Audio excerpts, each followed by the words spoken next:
Meus estimados irmãos, muito boa noite. Que a paz do Mestre Jesus, nosso Senhor e Guia, possa estar e permanecer no coração de cada um de nós, fortalecendo nossos espíritos, tranquilizando nossas almas, para que fortalecidos possamos continuar nossa jornada de aprendizado na busca da felicidade, que é um desejo de cada um de nós. Estudaremos hoje o capítulo 5 do livro Ação e Reação, capítulo este chamado de Almas Enfermiças. Obra essa da maior importância, porque nós sabemos pela doutrina espírita nos esclarece que somos seres interdimensionais. O que significa ser um ser interdimensional? Nossas ações e reações, elas repercutem tanto no plano físico que estamos vivendo, mas também no plano espiritual. Repercute no plano imediato, no plano futuro, ou o que estão vivenciando hoje pode ser consequência de nosso passado. Quando eu falo que nós somos seres interdimensionais, quer dizer, toda ação boa que cometemos, ou ação má, ela tem uma repercussão. Se essa ação boa for praticada, ela, além de beneficiar aquele diretamente a quem a ação é dirigida, que fica feliz e roga a Deus por nós, como também aqueles entes amados deles, pais, familiares, amigos espiritual deles. E serão nossos advogados na hora que precisamos de dificuldades nossas que vêm em nosso socorro, pela lei de reciprocidade, que é muito singela, né? E mesmo as bênçãos que vivenciamos hoje pode ser fruto do bem que fizemos no passado. Olha que coisa interessante. Da mesma sorte, se fizermos o mal a alguém, aquele a quem cometemos o mal hoje, que terá, não vai nutrir por nós o sentimento de revolta, de desejar o mal de volta, ou mesmo aqueles que estão afinados com eles, que amam, parentes, amigos, seus amigos, que podem também desejar o mal e, no momento de nossas dificuldades, vir cobrar conta disso. Ou mesmo os males, as vicissitudes que passamos hoje, pode ser fruto ou a colheita desse mal passado que vem na qualidade de compromissos anunciados, porque toda dívida contraída ela precisa ser resgatada. É a lei da ação, da reação, por isso o nome da obra. Veja quanta informação importante. Portanto, na hora que a gente assimila essas compreensões, elas serão de grande valia para nós. Na hora que a gente lê uma obra dessa natureza, que mostra, que desnuda essas repercussões, ela fala a nossa alma, fala aos nossos espíritos, educa nossos espíritos. Por isso, quando Jesus aqui passou há 2000 anos, que trouxe o maior código de moralidade que a humanidade recebeu, que é o seu Evangelho de Amor e Redenção, tudo é belo, tudo é sublime, mas ele sabia que a época que ele veio não poderia esclarecer todas as bênçãos, todas as dádivas, os ensinamentos sublimes do seu evangelho. Ele tinha compreensão que as pessoas da época não tinham capacidade de assimilar essas informações, né? E por isso prometeu, está lá no Evangelho de João, que prorrogaria a Deus para que ele mandasse um novo Consolador, que esse Consolador viria no tempo que as pessoas tivessem capacidade de assimilação dessas informações. E esse Consolador minudenciaria suas explicações, rememoraria os seus ensinos. Enfim, com grande propósito, esse Consolador de esclarecer as pessoas a respeito da importância da vida. Nós somos espíritos eternos e estamos na nossa grande jornada na busca da felicidade que todos nós desejamos e o Pai também deseja, Deus. Mas a lei que vigora nesse processo é a da meritocracia. Não é possível colher bons frutos sem plantar a boa semente, não. Então, essa doutrina consoladora, que é a doutrina espírita, veio no momento estabelecido que Jesus prometeu, quando a humanidade teria capacidade de assimilar esses conceitos. Portanto, ela é de uma valia muito grande para que a gente consiga assimilar esses valores que vão fortalecer nossos espíritos na busca da felicidade, é o que Deus deseja. Portanto, a reencarnação apregoada pela doutrina espírita é o meio que Deus nos consegue para atingir o fim, os fins. Quais os fins? A felicidade. E nos dá as possibilidades, através da reencarnação, de voltarmos onde cometemos nossos erros, com a finalidade de quitar essas dívidas com quem cometemos os erros, quitar essas dívidas, de reparar nossos erros. Ao mesmo tempo, de aprender as lições que não aprendemos ainda. Somos um grande estudante do processo da felicidade da vida. Então, por isso que o planeta é de expiações e provas, porque as provas são as lições que não aprendemos ainda e voltamos aqui para aprender. Amar, perdoar, ser fraterno, por aí vai.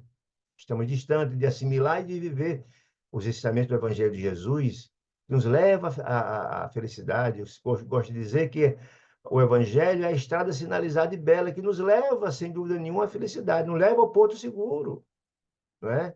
Mas a gente continua a teimar, continua a remar contra essa onda de beleza de ensinamentos. E a doutrina tem um papel importantíssimo de esclarecimento. Por isso, ela veio num momento importante que dá um grande auxílio à transição planetária. E o que é transição planetária, afinal de contas?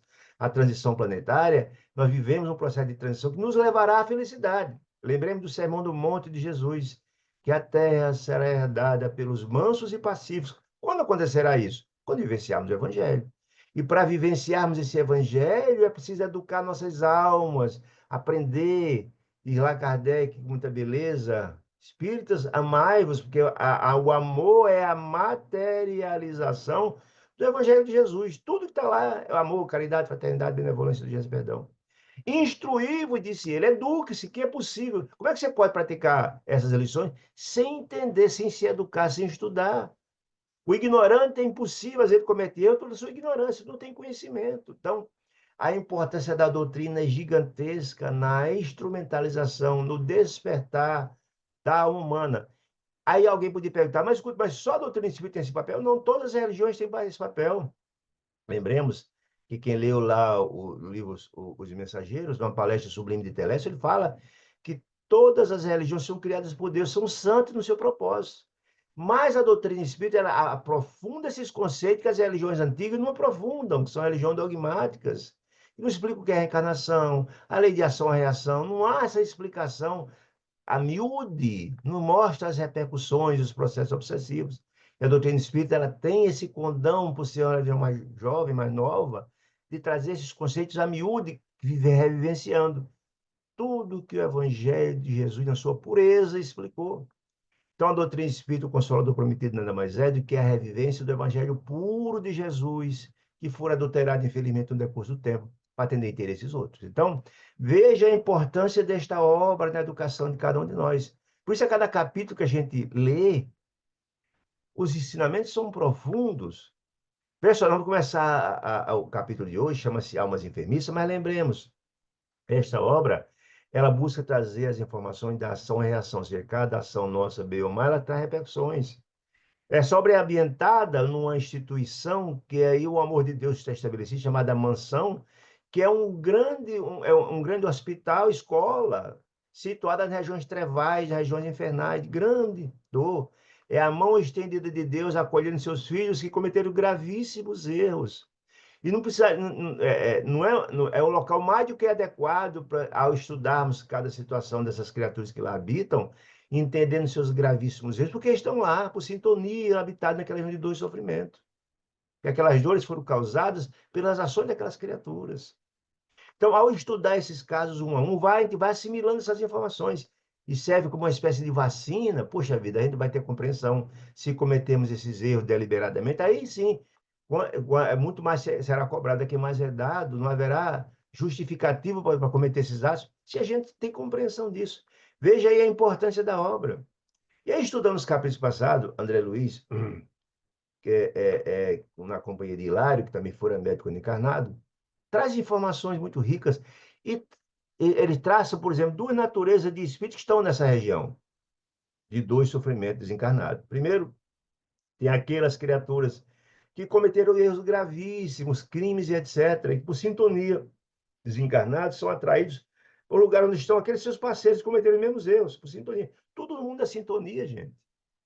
E essas criaturas que lá chegam, nessa região de dor profunda, de dores lancinantes, de dores superlativas, muitos deles chegam ainda achando que cometeram os graves erros é o certo, eles acham que estão certo, e acham que devem continuar a cometer suas crueldades, seus crimes absurdos. Essas criaturas vão ficar lá até que se cansem de sofrer, e começa a chegar o processo de renovação, que todo mundo é filho de Deus, e um dia desperta para a luz. Então, começa a chegar o remorso e as culpas, é o processo. Eles começaram a ficar aptos, compreendendo seus erros, para ser resgatados por uma instituição como a mansão. Porque as pessoas que não estão de brutalidade, de crueldade, se eles adentrassem a instituição como essa, quebraria tudo. Não resolveria, perturbaria os dias, mas estão lá em processo de recuperação. Esse é uma clientela que a gente vê, que alguns passam lá meses, décadas, séculos, alguns passam no estado de brutalidade e crueldade, até um dia se transformar e poder ser resgatado, porque também são filhos de Deus. Mas existe outra clientela, que a gente estudou no capítulo passado. Por exemplo, alguém que em vida comete graves erros, mas em vida ainda tem a compreensão de que errou gravemente, que chegou a ter remorso, a ter culpa. Esses começaram o grande processo de transformação. Que enquanto a gente achar que comete os graves erros e que está certo, nós estamos distante do processo de renovação. O processo de renovação passa a partir do momento que a gente reconhece nossos erros e deseja fortemente mudar. Então, essas criaturas que cometeram esses graves erros, mas em vida se arrependeram, sentem as culpas, são atraídos para esse mundo? São, porque tem as afinidades, estão lá, os graves erros que cometeram, estão lá as culpas, as mesmas criaturas. Entretanto, eles são chegados nesse ambiente de dor, nas regiões trevais, nas regiões infernais. Mas como eles estão no processo de transformação, não estão mais no estado de violência, de brutalidade, de crueldade, eles são imediatamente resgatados. Foi aquele grupo que a gente viu a semana passada, no capítulo 4. Criaturas desencarnadas em desequilíbrio, mas já não estão no estado de violência e de crueldade. Portanto, puderam ser acolhidos na mansão. Então, essas informações são muito importantes para a gente entender esse sítio. Já vimos como é o estágio. E hoje, André Luiz vai nos trazer uma experiência importante, que é exatamente a visita extramuro, digamos assim, dessa instituição de socorro, dessa instituição iluminada que, em nome de Deus, está lá para receber os filhos sofredores de Deus que estão lá fora. Mostrar como é que é essa ambientação fora, como é que é o trabalho, como é que é esse ambiente de dor profunda lá fora, e as providências de Deus, porque todos os lugares, desde as regiões mais siderais, celestiais, como a de abissal de dor e sofrimento, como as regiões infernais, sempre haverá uma mão amiga, um filho de Deus mais feliz, estendendo as mãos em nome do Criador, para nos resgatar, porque todos são filhos de Deus. Ele nos ama a todos absolutamente igual. Então, diz assim, almas enfermiças, começa André Luiz a falar. Fim do repouso a quem nos dedicáramos. Que repouso é esse, gente? Lembra que eles terminaram? Eles foram lá naquela estação de chegada, daquela comitiva que resgatou uma quantidade importante de espíritos recém-desencarnados. Foi estudado aqueles casos, foram para o descanso. Depois do repouso, depois dessa noite de trabalho, descanso. Do repouso, Silas. Lembra de Silas? Silas é um assessor importante de Druso, que é o diretor da casa. E a gente vai ver lá na frente, porque tanto se fala de Sila, de outros, porque um trabalho de instituição complexa e difícil, com múltiplas dificuldades, como essa, há necessidade de um trabalho de descentralização. Não pode ficar só na figura do diretor, nós vimos isso lá atrás. E Silas é um desses auxiliares diretos de Druso. Mas nós vamos ver lá na frente também que é uma ligação entre os dois, não queria adiantar isso, mas por isso que há um destaque importante da figura de Silas como espírito que tem um certo avanço espiritual, que é um colaborador direto de Druso. Então, de Silas, que inclusive acompanhou Hilário e André Luiz lá na recepção dos espíritos recém-encarnados, naquelas comitivas chegando. Então, Silas, olha a informação, depois do descanso. Silas, por inspiração do dirigente da casa, de quem? De Druso, diretor da mansão. Ou seja, ele inspirou Silas para que pudesse possibilitar a André Luiz e Hilário uma visita ao campo, onde seria extraído grandes e importantes informações para que André Luiz pudesse pegar apontamentos para escrever essa obra, para chegar até nós e educar nossos espíritos. Muito bem. Veio convidar Silas, veio convidar André Luiz e Hilário a rápido passeio pelos arredores. Arredor de quê? Da Mansão Paz, da instituição. Lembremos que essa instituição está localizada na região de Trevas, que é constantemente assaltada pelas criaturas das sombras, que não desejam a presença dos emissários de luz ali, os seres profundamente embrutecidos que desejam dominar tudo. Muito bem. Druso, aliás, o diretor da casa, com semelhante lembrete para essa visita a Silas, atendia-nos a quem? Ao propósito de algo estudar sobre os princípios da causa e efeito. Quer dizer, lembremos que André Luiz fora encaminhado à mansão por intermédio do ministro Clarencio, que é uma espécie de um tutor de André Luiz de nosso lar, com o propósito dele trabalhar, passar uma semana de visita a uma instituição como essa, onde as dores são profundas, para estudar ação e reação, para pegar apontamento para essa obra. Então, Druso, bom, se eles vieram para cá, Silas, com esse propósito, levem eles para uma visita aí fora, vestir a compreensão, né? É o princípio causa e efeito nas criaturas recém-desencarnadas. Sabíamos, disse André Luiz, que a morte do corpo denso era sempre o primeiro passo para a colheita da vida, e por isso não ignorávamos que o ambiente fora era dos mais favoráveis à nossa investigação construtiva da lei de causa e efeito. Porque o umbral é a saída. O que significa umbral é a saída, gente? Está muito claro isso, está dito nas obras de André Luiz, está dito no livro Voltei, psicografado por Chico, também pelo irmão, esqueci agora, mas o livro Voltei, que é uma obra importante que conta a desencarnação de Frederico Figner, que foi um importante diretor da Federação Espírita Brasileira. E essa obra é linda, todo espírito deveria ler para compreender as repercussões lá. Não é o fato de você pertencer à instituição espírita que você terá privilégio. Essa obra traz com muita beleza. Então, está dizendo que o umbral é a saída de quê? Ninguém desencarna na Terra sem passar pelo umbral. Essa é uma lição importante, está lá nos mensageiros. Ninguém. Porque o umbral é a próxima etapa da Terra, que a crosta é a próxima camada, é umbral. Entretanto, só fica lá quem tem sintonia com aquele ambiente. Quem não tem sintonia com aquele ambiente passa direto, tem a senha de acesso a outras esferas.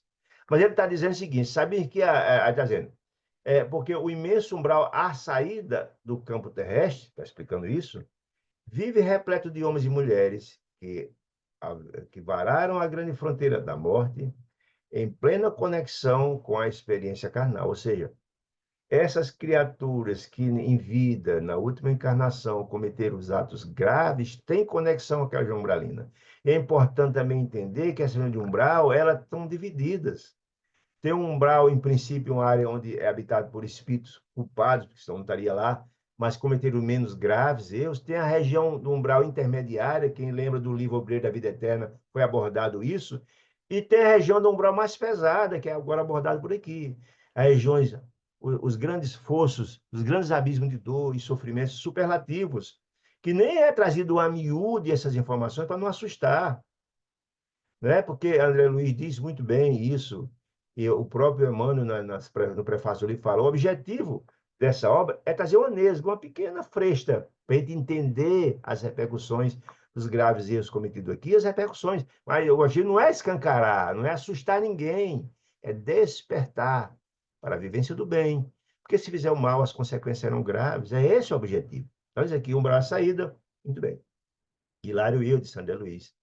Alegremente pusemos ao encalço do companheiro de Silas, acompanharam ele nessa visita fora, que transpondo conosco o largo portão de acesso exterior, ou seja, saindo do portão da noção, indo para fora, nos disse, bem-humorado, de certo, ciente de nossos objetivos, ou seja, de certo, Silas, tendo a compreensão que essa semana de trabalho de André Luiz Hilário era pegar apontamentos da lei de causa e efeito, né?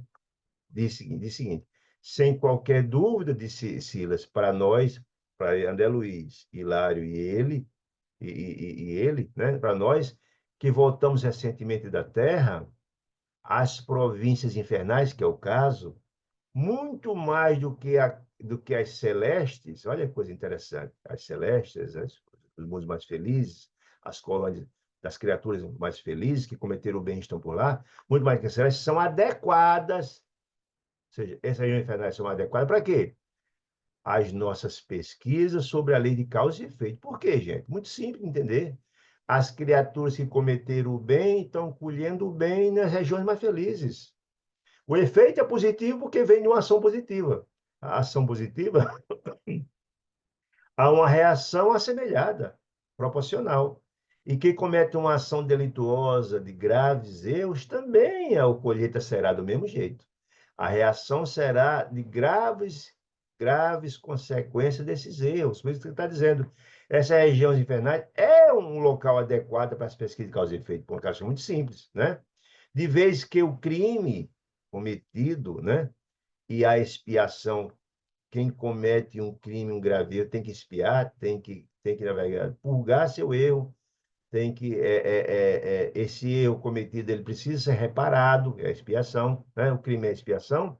O desequilíbrio e a dor daquele que comete, sua mente culpada, o desequilíbrio e a dor, fazem parte do nosso conhecimento mais simples nas lides cotidianas. Por que nas lides cotidianas? Porque a clientela que é recepcionada na mansão são essas criaturas divinas, essas joias infernais, que são resgatados de lá. Então não tem nenhum anjo, não tem nenhum espírito simples, não tem nenhum espírito.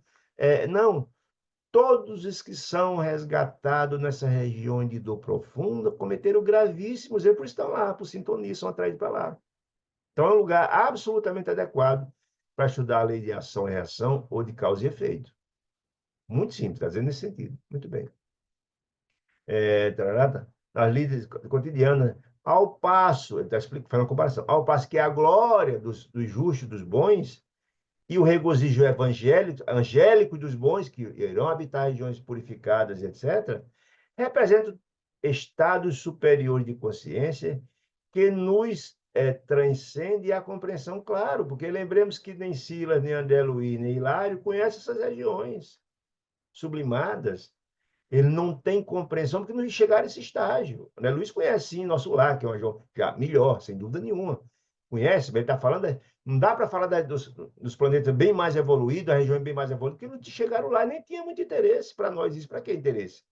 Algo que está distante da nossa compreensão. A gente tem que ter a compreensão de que os nossos atos, cometidos erros graves, trazem graves consequências para que a gente tenha a compreensão e não os cometa. Esse é o objetivo. Isso mais.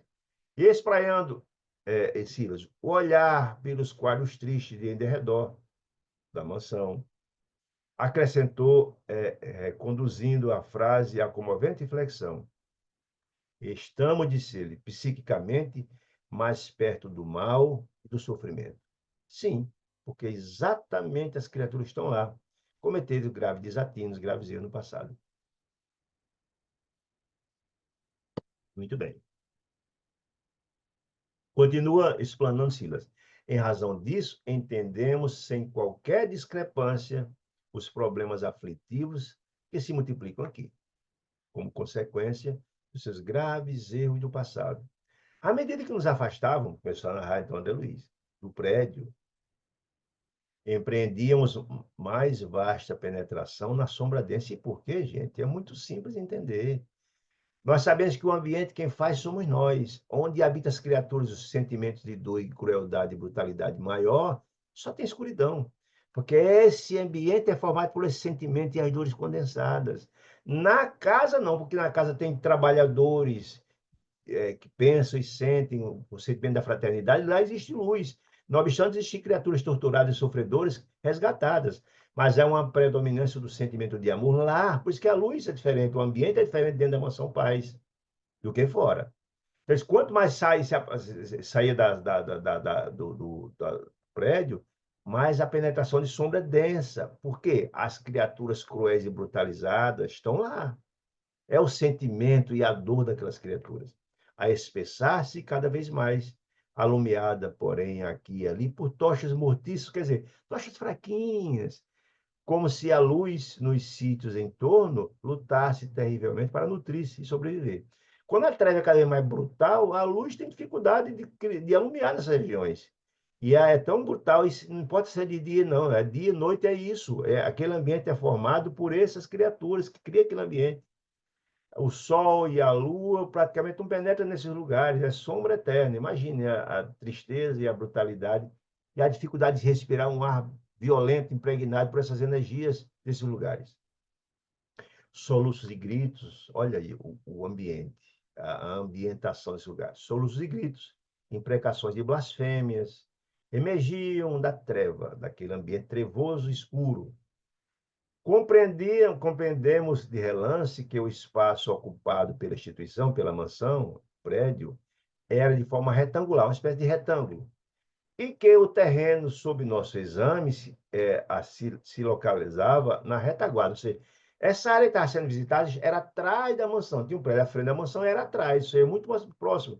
Isso significa que existem regiões muito mais trevosas e brutais nos vales abissais de dor. Aquela região era ao derredor, digamos assim, era lindeiro, atrás do prédio da mansão, então próximo, e existe a possibilidade de uma assistência melhor a essas criaturas. Muito bem. Na guarda, colocado dentro da guarda. A maneira de enorme povoado extramuro, vocês estão colados no muro, essas criaturas estão ali no muro de trás, próximo ao muro da mansão. Percebendo-nos a curiosidade e o interesse, Silas veio ao encontro de nossas indagações, explicando. Achamos efetivamente na zona posterior de nossa instituição, atrás, e larga faixa superlotada de espíritos, vê só, superlotada de espíritos, mesmo lá, conturbados e sofredores. Todos os que habitam aqueles sítios são de grande sofrimento, querem todo sofrimento. Não obstante, essa região também é dividida, a gente vai ver um pouco mais na frente. Há uma divisão nessa própria região treval, das furnas, dos charcos, dos abismos, onde a dor é superlativa, onde a possibilidade de socorro é muito maior, porque a brutalidade nessas regiões são grandes demais. Muito bem. Continuo dizendo. Hilário, que não se via menos surpreendido que eu, daquele quadro dantesco, observou sem reboço. Escuta, mas, Silas, mas toda essa gente parece relegada a intempéries. Estão aqui no meio do tempo, desabrigadas, sofrendo muito. Não seria possível a mansão, a instituição, se estendesse, abarcando-a com seu amparo, a defender e defendendo-a com seus muros? A pergunta, não daria para si essa comunidade que está aqui, se albergada pela mansão, esse muro não haveria, poderia cercar e proteger essas criaturas? Disse ele. Logicamente, Silas, sem alteração, disse de plano, meu amigo, é o mais desejável, seria muito bom que pudéssemos fazer isso. Entretanto, estamos à frente de compacta multidão de almas em reajuste, ainda brutalizados, ainda em estágio de violência, que não ainda estão em condições de ser resgatados, explicou nos capítulos passados. Eles invadiriam, perturbariam o trabalho da instituição e seria como se colocar, disse ele, um grupo de lobos junto de criaturas que estão em orações. Haveria uma desordem total e até a possibilidade de desmantelamento da instituição. Imaginem. Este imenso conglomerado de criaturas, sem o corpo de carne, desencarnado, portanto, começou num grupo de seres desencarnados que chamavam pelo socorro da mansão. Eles vinham aqui em busca de socorro, falavam, mas sem o quê? Sem os necessários requisitos para recolher essa assistência. Que requisito é esse, gente? Primeiro, já está no estágio de remorso, no estágio de arrependimento, de passar do estado de brutalidade, ter compreensão dos seus graves erros. Não estava nesse estágio ainda.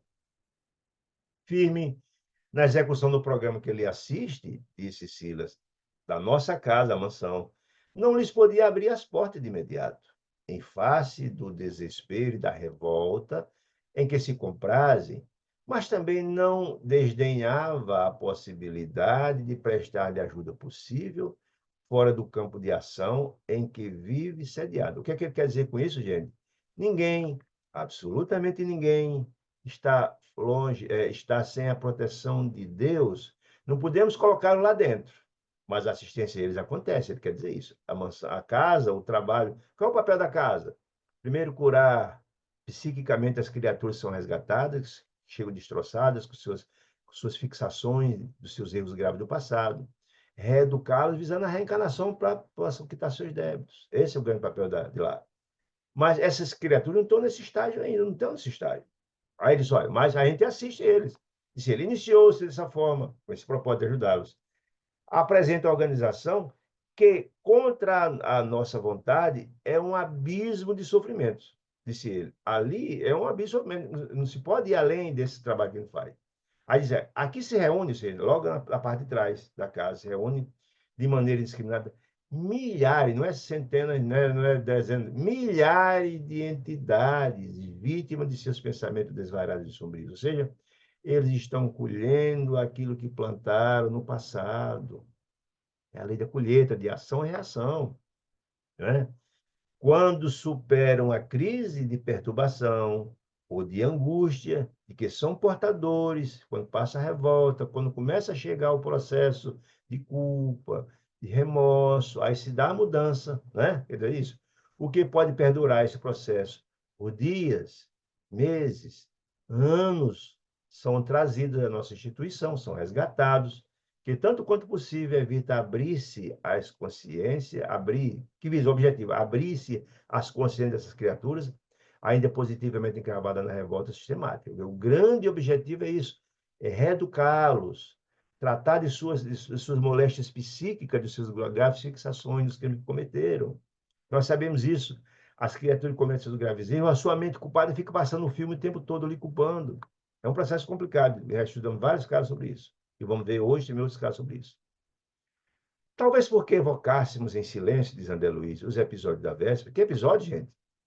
Lembra que no capítulo passado fora resgatado criaturas recém-desencarnadas que já estão no estágio desse poder, como eu expliquei antes, de serem assistidos pela casa e foram albergados? Não, no episódio da véspera. Lembrando os desencarnados acolhidos, desencarnados imediatamente recepcionados, já acolhidos na casa, no grande asilo da casa, nosso companheiro Hilário perguntou: vocês acompanharam ontem, disse Silas, vocês acompanharam o socorro ontem, prestado a um irmão infeliz ser viciado nas trevas, e viram a chegada de sofredores arrebatados da carne? Tem dois casos diferentes. Vocês lembram que a gente estudou no caso passado, no caso de Antônio, esqueci o nome dele, aquele mesmo Antônio Olímpio, que ele, aquele caso gravíssimo, que ele matou os dois irmãos para ficar com a herança, e tinha um complexo de culpa gravíssimo, ele passou muitos anos internado naquele sítio de sofrimento. Foram resgatados para casa, depois de um grande sofrimento, todo deformado, o perispírito, a feição toda deformada, sofreram um processo gravíssimo de hipnotismo, de modificação do perispírito, um processo de licantropia. Nós vimos isso. Eles estão lembrados daquele caso? E também estão lembrados dos que chegaram ontem, recém-desencarnados, que já foram pegados na casa? São dois casos diferentes, de libertação recentíssima. Disse ele, lembrando de Oscar, se comparar um e outro, disse ele. Contudo, entre os beneficiários, esses viram espíritos inconscientes e devedores, mas não insensatos e rebeldes. Eles todos, tanto Antônio Olímpio, que cometeu, que purgou muito tempo de sofrimento, já estavam no processo de renovação, por estar na casa. Como aqueles que foram resgatados recém-desencarnados também estavam no processo de arrependimento, por isso foram obrigados. Deixar claro que aqueles outros que estavam sendo visitados, eles não estão no estágio ainda. Já estão em revolta, etc. Muito bem. Ante esta observação, que de alguma sorte nos asseverava a mente inquieta, Hilário indagou. E este ambiente, esse que está visitando, assim tumultuado pelo infortúnio, pela dor, com o amparo, conta com o amparo de quem necessita? Pergunta, que tipo de amparo vem até aqui? A pergunta é nesse sentido. Sim, meu amigo, disse ele. Muitas criaturas recuperam. Olha que informação interessante, gente. Muitas criaturas recuperadas na mansão. Quem são esses, gente? Muitas criaturas que foram resgatadas pelos seus gravíssimos erros, que foram resgatados da mansão e começaram o processo de reeducação, aceitam aqui preciosas tarefas de auxílio, incumbindo-se da assistência fraterna em largo setor dessa região torturada. Então, dizendo, os próprios internados na Mansão Paz, que já estão no estágio de compreensão e já estão no estágio de preparação para voltar à reencarnação, processo de renovação, eles são importantes colaboradores aqui nessa região. Eles vêm em socorro, como um processo de reciprocidade, que foram resgatados em nome de Deus, resgatados e compreendidos, já podem também contribuir com o trabalho junto a esses mais sofredores ainda. Porque eles entendem profundamente esses sítios, porque viveram por aqui. Conhecem muito e têm a possibilidade de dar uma contribuição importante. Olha que informação bacana. Melhoradas lá, ou seja, as instituições resgatadas, melhoradas lá na casa, na mansão, melhoradas lá, trazem aqui, nesse sítio de dor, as bênçãos recolhidas. Recolhidas onde? Do auxílio que receberam na mansão. Ou seja, é espraiar a semente do evangelho. Isso é evangelizar. O que é evangelizar, meus irmãos queridos? Evangelizar é partilhar alguns fragmentos de pão espiritual já recepcionados. Olha aí. Eles melhoram lá e vêm aqui contribuir com os irmãos que estão em situação mais complicada, ser mais esfaimados do evangelho de compreensão, né? Transformando-se em valiosos elementos de serviço de ligação. Por que a ligação é importante? Porque eles conhecem muito bem aquela situação. Pode fazer a ligação desse ambiente de dor profundo que eles conhecem bem com a casa. Olha que informação bacana. Através dessas criaturas que vêm melhorar trabalhar aqui, a administração do nosso instituto, da casa, atende a milhares de consciências necessitadas. Olha que informação bacana. E sabe a mansão com segurança quais os irmãos sofredores que se fazem dignos de acesso à nossa casa. Ou seja, eles, através desses criaturas expostos avançados que estão trabalhando junto a eles, essas criaturas melhoradas, têm as informações de quem está já em condições de ser resgatado. Olha aí, o trabalho de assistência e de resgate. Após a transformação gradual, a que se ajustam. Ou seja, essas criaturas são a ponta avançada, o trabalho é a mão de Deus lá junto àquele contingente de sofredores, que ao trabalhar, ao ajudar os outros, se ajudam, porque quando você pratica o bem passa por você primeiro, eles se educam, se ajudam, né? E tem um papel importante desse resgate, porque eles são, esses dos postos avançados, quando as criaturas estão em condições, eles avisam a instituição que vem resgatá-los. Olha que bacana. Espalhando-se nos campos de sombra, em pequenos santuários domésticos. Ou seja, essas criaturas de reeducado moram nessa região, como trabalhadores da mansão, como postos avançados de Deus. Olha que bacana. Aqui continua a própria restauração, sim, que o processo de aprendizagem continua. E a verificação da dor e a prática da caridade transforma, não tem nenhuma dúvida. Aprendendo e servindo. Eles aprendem coisas novas e servem a sua folha de serviço. É importante. No prontuário de cada um está lá. Todos nós temos nosso prontuário, gente. As nossas ações e reações em tudo está lá anotado. Todo o bem que a gente faz está lá anotado. É nosso que eu chamo de depósito da poupança espiritual. É o capital com quem se apresenta onde a gente vai, que a gente consegue, digamos assim, conquistar nossas moradas quando a gente vai, é através dessas boas ações, desses depósitos, né? Entretanto, quando o Hilário é tão infortunada a colônia, essas criaturas estão lá atrás da casa, de almas em desajuste, não sofrerá o domínio das inteligências perversas, quais as vimos ontem no lado oposto desse sítio? Olha a pergunta interessante. Ou seja, essas criaturas estão aqui ao lado da casa, eles não sofrem os ataques das criaturas mais perversas que desejam dominá-las, escravizá-las, embrutecê-las, se viciá-las, fazer o mal pelo mal, fazer eles sofrer? Sim. Aí, só, inclusive, ele narra, acho que no capítulo 2, logo, como a casa é atacada pelas criaturas brutalizadas que desejam destruir a casa. Aí a pergunta é assim: essas criaturas não sofrem o domínio dessas criaturas perversas? Quais as que vimos ontem no ataque à casa? A pergunta é essa. E então respondeu Silas: sim, os assaltos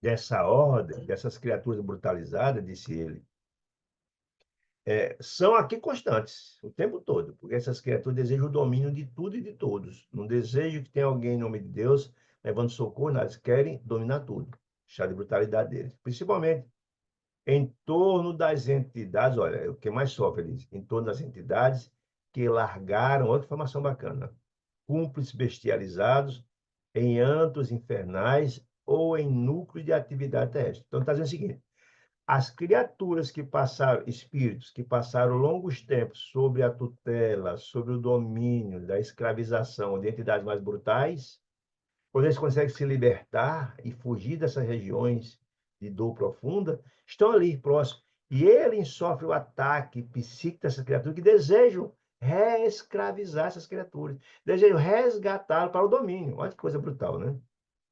Muito bem. Ah, em tais casos, disse Silas, as vítimas de semelhantes feras humanas desencarnadas padecem longos, inumeráveis suplícios através da fascinação hipnótica. Então, lembrar do caso de Antônio Olímpio, que chegou lá numa situação dramática, com a culpa brutal pelos erros cometidos contra os seus irmãos, que matou para ficar com a propriedade da família, lembra? Que ele sofreu uma fascinação hipnótica terrível, o fascínio feito na hipnose dos irmãos que submeteram esse sofrimento, que esses erros, esse fascínio, se passa, o cara não consegue descansar. As cenas do mal que cometeu ficam passando 24 horas, não consegue repousar. É terrível. Então, é dizer, essas criaturas que sofreram esse tipo de coisa, que estão aqui, sofrem essa fascinação hipnótica. Porque é um processo complexo para se libertar, não é fácil. Eles, por sintonia, eles conseguem receber. Se vocês estão lembrados também no capítulo passado, que algumas criaturas recém-recepcionadas, como Antônio Olímpio, foi recepcionado na casa, E eles ficaram numa situação de desespero, que ainda conseguiam receber as energias, os pensamentos deletérios de dominação das criaturas que estavam sob o jugo deles. Olha só que coisa interessante. Fascinação psicológica, hipnótica, de que muitos gênios do mal são cultores exímios. E depois, disse Silas, são estes alguns dos fenômenos de flagelação compreensível que alguns místicos do mundo encarnados, em desdobramento mediúnico, quando estão dormindo, se desdobram, do reino das trevas, classificam como sendo vasta purificação. Lembremos que essas visualizações acontecem, né? As criaturas que têm essa mediunidade conseguem enxergar, são atraídos por esses mundos e ver esses atos terríveis de dor, de sofrimento muito grande, né? A gente verifica isso, que esses relatos são muito em obras literárias, né? Como de Dante Alighieri, que fala da região de trevas, de dores, né? A Divina Comédia, que fala dessa região brutal, ele faz uma visita às regiões e vê aquele sítio de profunda dor. Para eles, esses médios, as almas culpadas, depois da morte, experimentam terríveis torturas por parte dos demônios aclimatados nas sombras. É exatamente. Lembra no livro Libertação? A história de Gregório, que fazia como o caso de como fosse o magistrado, que julgava aplicadores terríveis, de escravização e brutalização daquelas criaturas, e usava a hipnose para fazer um processo de licantropia, etc., das culpas, exatamente o que ele está falando. As informações de Silas, casadas aos gemidos que ouviu, e lamentações que ouviu sem cessar. Imagina você estar num ambiente que o tempo todo a gente gritando de dor, de sofrimento, pedindo socorro, outros blasfemando, falando impropério, imagina. Gemidos e lamentações que ouvimos sem cessar impunham desagradável impressão. Imagina estar num ambiente como esse, escuro, só ouvindo gritos, torturas e brutalidades e palavrões, imagina. Mas por que diz você, perguntou Hilário, flagelação compreensível? Como assim compreensível? Perguntou, perguntou Hilário. Como compreensível? Aquilo é a versão compreensível. E no desabafo, disse, no desabafo de Hilário, aí Sila vai explicar. Acho justo, ele perguntou Hilário, acha justo que tanta gente aqui se aglutine em semelhante desolação? Silas sorriu triste e disse, meu amigo, compreendo-os o pesar, o seu lamento, disse ele. Indiscutivelmente, disse ele, tanta dor reunida não seria justa se não viesse de quantos preferiram no mundo o trato diário da injustiça, ou seja, estão colhendo o que plantaram. É lei de ação e reação. Não há ninguém não é inocente que não, meu amigo. Todos que estão aqui têm um passado profundamente delituoso, estão colhendo o que plantaram. É a lei da ação e da reação do plantio e da colheita, disse ele. Não é claro, continuou Ciro explicando, porém, que todos venhamos a colher o fruto da plantação que nos pertence? Você planta boa semente, cuidou do terreno e da plantinha, vai ter bom fruto. Plantou uma semente, não cuidou, vai plantar o fruto, vai receber o fruto raquítico, ruim. É sim, é a lei da ação e reação. Conhece a árvore pelo fruto, ou pelas suas obras, de Jesus. Muito bem. Continua dizendo, na mesma leira, mesma porção de terra, dadivosa e neutra, a terra é boa. Dadivosa e neutra, quem acalenta a ortiga, recolhe a ortiga que fere e queima, não é assim? Se você é uma terra, não cuida, deixa a ortiga tomar conta, vai dar ortiga, vai queimar, vai ferir, né? E quem protege o jardim tem a flor que perfuma. Ou seja, se você planta uma boa semente, vai colher o bom fruto. Se você planta mais semente, vai colher o bom fruto. É muito interessante essa informação. Aí olha o solo da vida aí dentro. Por isso que tem uma passagem muito interessante do Espírito Lázaro no Evangelho, que fala que nosso espírito é como se fosse um campo. Olha que informação sábia. Um campo. Esse campo mantém-se inculto de pedras, de espinhos, de mato, não vai dar nada. Mas se você trabalha essa terra, aduba, planta boa semente, você vai ter a boa colheita. É exatamente isso que ele está explicando aqui. Muito bem. Não estamos aqui, ele explica, não encontramos aqui, disse Sila, nesse imenso palco de angústia, alma simples, inocente. Não, não tem inocente aqui, sim, não. Só tem criminosos. Mas sim criaturas que abusaram da inteligência e do poder e que voluntariamente, surdas à prudência, se extraviaram nos abismos da loucura, da crueldade, do egoísmo, da ingratidão, fazendo-se temporariamente presas das criações mentais dos males que fizeram, criações mentais que ficam passando, essas formas de pensamento ficam passando como se fosse uma fita o tempo todo dos males que fizeram, a mente culpada fica lá girando aquela 24 horas, como se fosse um 8, você não consegue sair daquele ciclo, não. Então, está dizendo que essas criaturas estão ali, eles cometeram um erro premeditado, conscientes, fizeram, usaram da crueldade, do egoísmo, da ingratidão, cometeram que desejavam cometer. Então, é por isso essas criaturas ficam girando em torno de suas próprias criações mentais terríveis. É uma forma de sofrer as consequências de seus atos. E se até quando cansam de sofrer e pedem a Deus a renovação, porque se não tivesse consequências de seus atos, como é que eles seriam estimulados a não cometer de novo os mesmos atos? Está dentro da lei de Deus, da lei do progresso, da lei da renovação, né? Insensatas e monstruosas, disse ele, que para si mesmas teceram. Estão colhendo o que plantaram, por isso a lei da ação e reação, e, portanto, um local muito adequado para o estudo que André Luiz Vilar está fazendo. Nossa conversação foi interrompida de imediato, à frente de uma pequena casa. Lembra que ele falou lá atrás que tinha trabalhadores que foram recuperados na casa, e que estavam agora renovados, estão trabalhando lá como um ponto avançado da casa? Muito bem.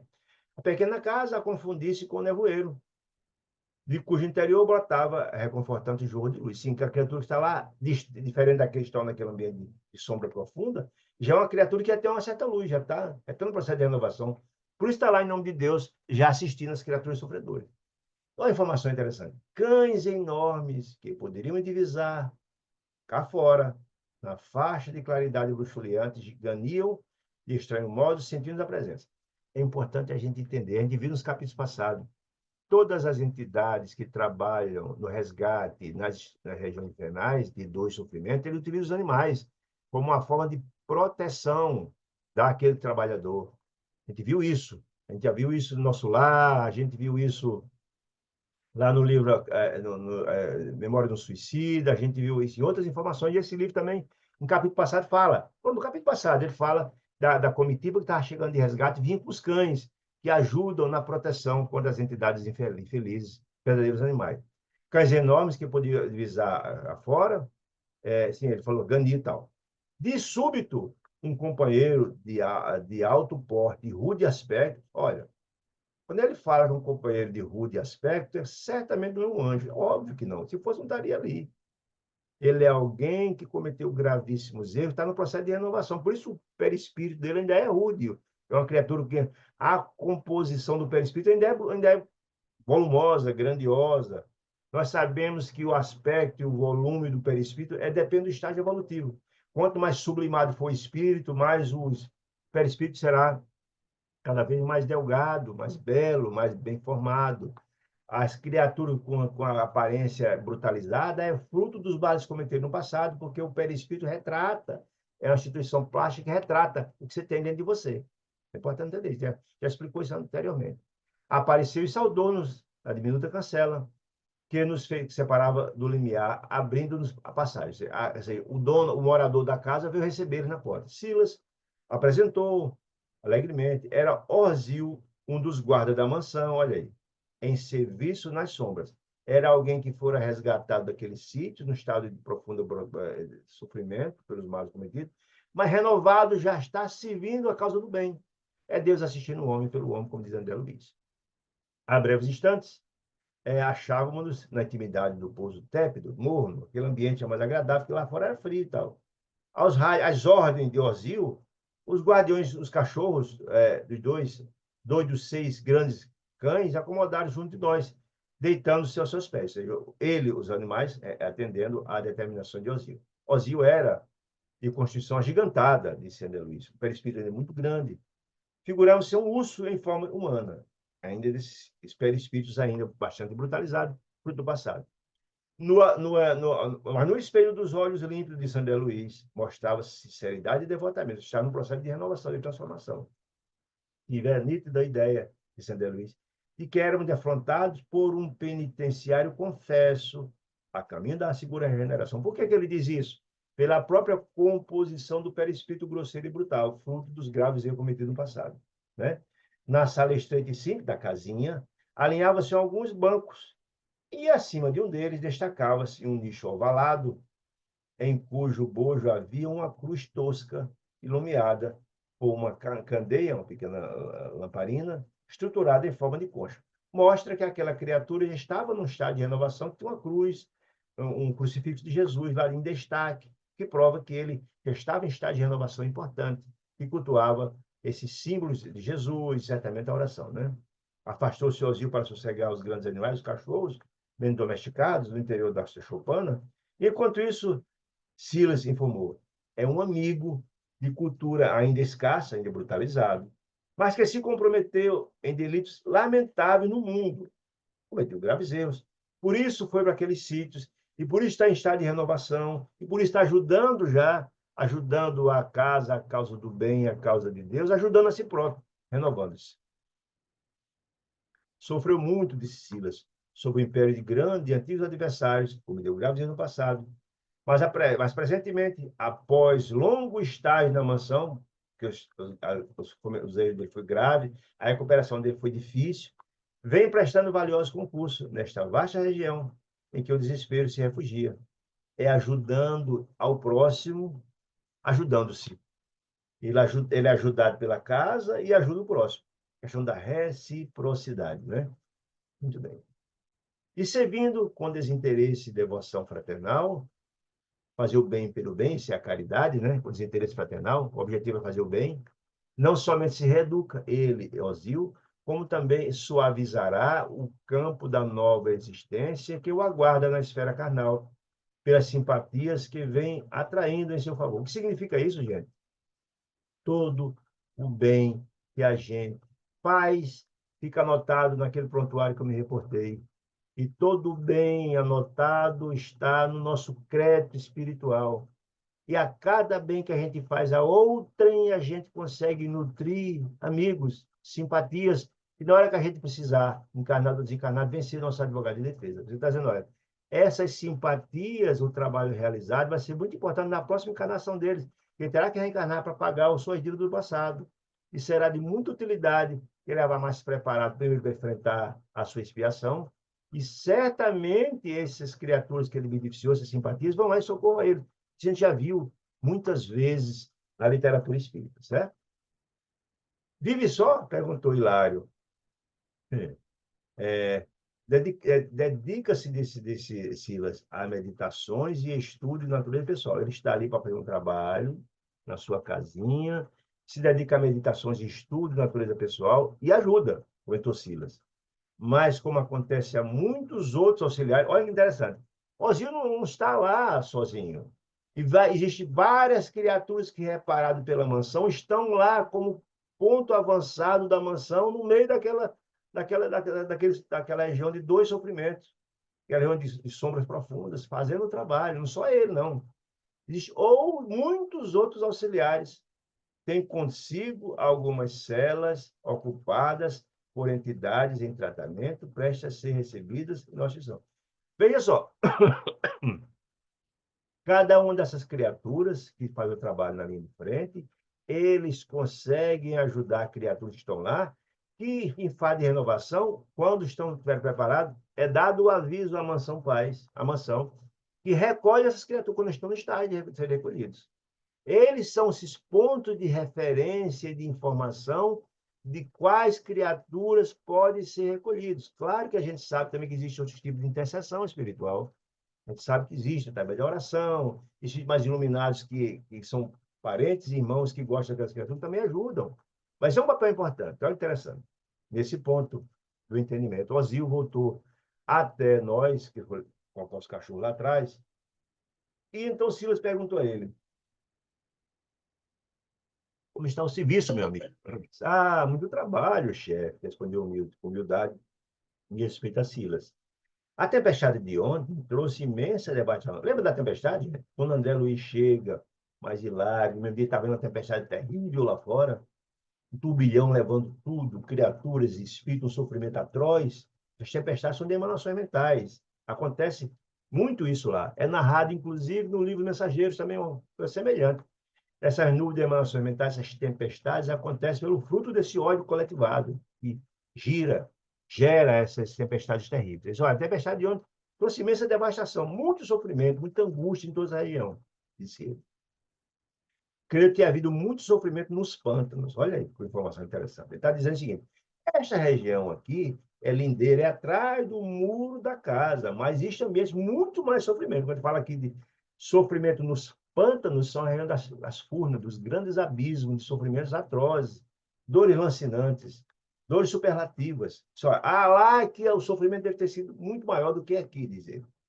Percebendo que se referia aos princípios, os precipícios abismais, Sandra Luiz, que se debatiam milhares de almas infelizes e conturbadas, e lá ele perguntou: e não será possível atingir? E lá é sempre muito questionador, e essas questões são importantes para esclarecer a gente. Essas perguntas são importantes para esclarecer no livro. Não seria possível atingir semelhantes lugares para aliviar a quem padece? Aonde? Nos pântanos, na região de dores, na região abismais? Perguntou. Nosso amigo, quem? Ozil. Esboçou dolorosa cara Antônio, cara de tristeza e sofrimento, de tristeza e resignação, e ajuntou. A quem padece, meu amigo, disse ele, é impossível. Não dá para a gente ir lá. Ele, Ozil, não dá para ir lá naquele ambiente terrível, porque lá são verdadeiras feras, verdadeiros demônios que habitam aqueles sítios. Ele não teria condições de ir. Como quem se punha em socorro, as Silas então ajuntou. Essa pergunta de Hilário. Os que se agitam nessas furnas, profundas dores abismais, de modo geral, quase sempre extremamente revoltados e na insânia a que se entregam, fazem-se verdadeiros demônios de insensatez. São criaturas profundamente brutalizadas.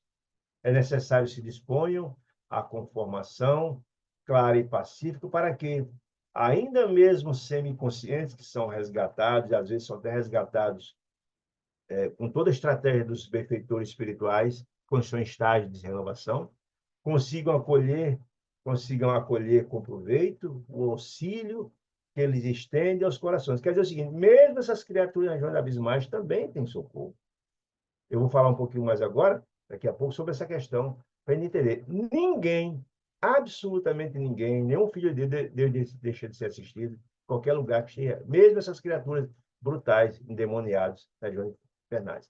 Lembremos que Gregório, lá na região, lá no livro da libertação, foi libertado depois de vários séculos cometendo erros atrozes, mas pelo amor maravilhoso de sua mãe, Matilde, ele foi resgatado depois de grande sofrimento, de um trabalho imenso, junto com Gúlio. Quem lembra do livro, quem leu, quem não acompanhou, é só buscar no nosso site, no YouTube da Sociedade de Estudos Espíritas de Natal, que tem 150 e poucos vídeos da obra André Luiz que a gente vem estudando, estão lá todos. Só buscar lá no livro Libertação, que tem essa história interessantíssima. Tá? Tem um site, lá tem uma playlist com esses vídeos todos. Muito bem.